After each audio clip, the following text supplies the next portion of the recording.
Assalamualaikum warahmatullahi wabarakatuh. Di sini saya akan mempresentasikan hasil tugas yang sudah saya buat adalah tentang rencana bisnis. Dan di sini juga saya akan menjelaskan sedikit CV saya. Nama saya adalah Fiana Nadratul Muna, tempat tanggal lahir Demak 1 Desember 2002. Saat ini saya berusia 19 tahun dan juga saya beralamat di Melaten Mijan Demak. Dan untuk sosial media lainnya sudah tertera di PPT saya. Dan di sini saya mempunyai sedikit pengalaman. Saya adalah fresh graduate lulusan S1 Ilmu Komunikasi di Universitas Islam Sultan Agung. Saya adalah seseorang yang jujur, pekerja keras, berkompeten dan bertanggung jawab. Saya juga mampu bekerja sama mandiri maupun bekerja sama dalam tim. Nah, selanjutnya saya akan mempresentasikan tentang rencana bisnis yang sudah saya buat.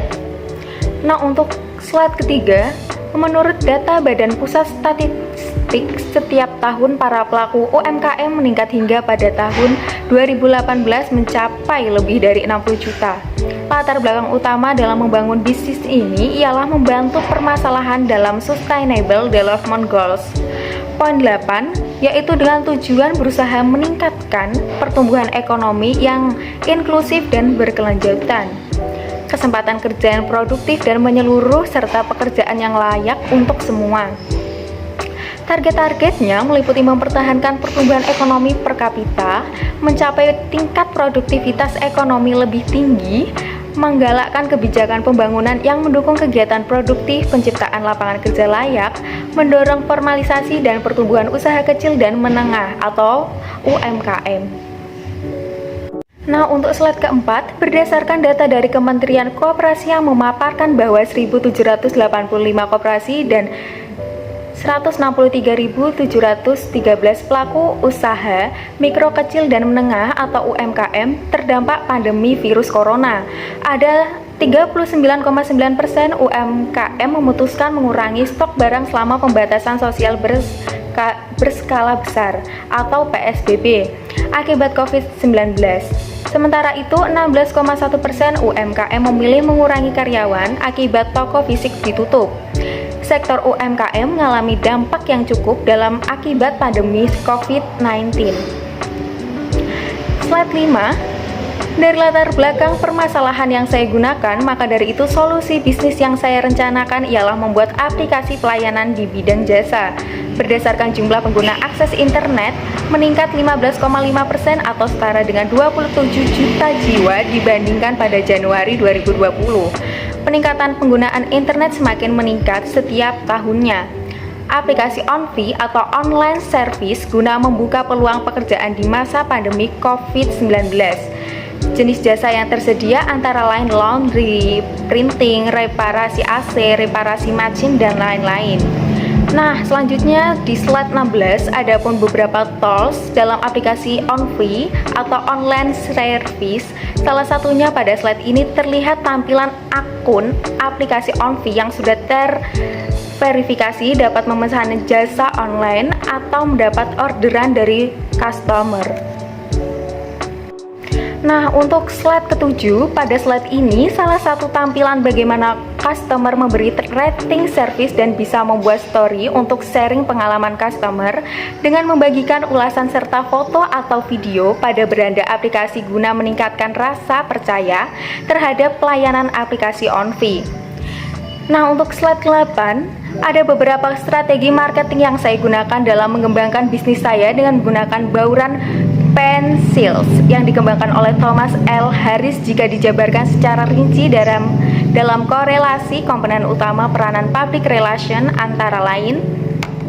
Yang pertama ada publication atau publikasi dan publisitas untuk menyelenggara publikasi atau menyebarluaskan informasi melalui berbagai media tentang aktivitas atau kegiatan perusahaan atau organisasi yang pantas untuk diketahui oleh publik. Nah, untuk yang kedua ada event, penyusunan program acara, yang berarti merancang acara tertentu atau lebih dikenal dengan peristiwa khusus atau special event yang dipilih dalam jangka waktu, tempat, dan objek tertentu yang khusus sifatnya untuk mempengaruhi opini publik.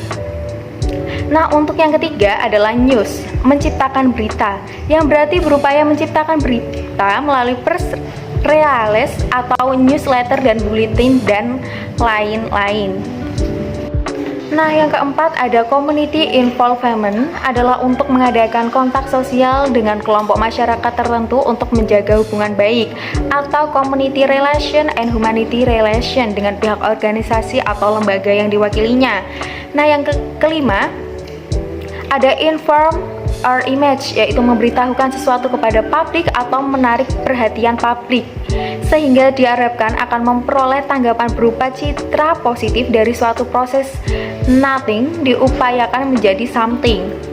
Nah, yang keenam, yang terakhir ada lobbying and negotiation, yaitu kemampuan melobi dan negosiasi yang sangat diperlukan bagi seorang public relation officer atau PRO agar semua terencana, ide atau gagasan kegiatan suatu lembaga ataupun organisasi. Nah, selanjutnya ada slide ke-9. Adapun beberapa penawaran bisnis yang saya berikan sesuai dengan SWOT bisnis saya, yaitu ada 4. Yang pertama ada strength, yang ke-1 ada harga terjangkau, yang kedua kebersihan pemberi jasa kepada customer terjamin, yang ketiga online service terlengkap, dan yang kedua ada awareness. Yang pertama, tidak semua bisa menjangkau atau daerah terpencil yang tidak memiliki HP ataupun internet, dan yang kedua branding yang lemah karena masih permulaan, dan yang ketiga itu ada opportunities. Nah, itu ada pandemi COVID-19, dan yang kedua adalah membuka peluang pekerjaan. Dan yang terakhir, yang keempat ada threats. Yang pertama adalah trust customer, dan yang kedua ada kompetitor yang sudah ada. Sekian presentasi dari saya. Apabila ada salah kata, tolong dimaafkan. Wassalamualaikum warahmatullahi wabarakatuh.